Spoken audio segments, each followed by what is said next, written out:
এটা মাহৰ মোৰ লাষ্টৰ ফালে প্ৰব্লেমবোৰ বেছিকে আৰম্ভ হয়।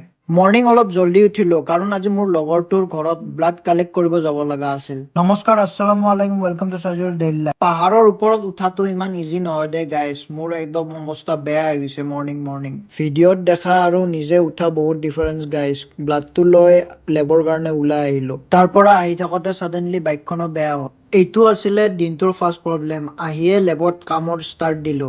দুপৰীয়া লাঞ্চ কৰিব আহি গলো। লাঞ্চত আছিল আজি পনীৰ।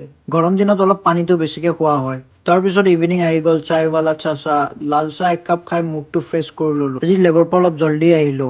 আহি থাকোতে আকৌ প্ৰব্লেম ষ্টাৰ্ট হ'ল বাইকখনৰ। প্ৰায় 2-3 ঘণ্টা ৰখাৰ পিছত গাইজ ফাইনেলি বাইকখন লৈ ঘৰ আহি পালো। দৌৰাদৌৰিকৈ মৰ্ণিঙৰে বাচন মাজিব আছিল। বাচনখিনি মাজি লৈ ফ্ৰেছ হৈ ল'ব লগা হ'ল।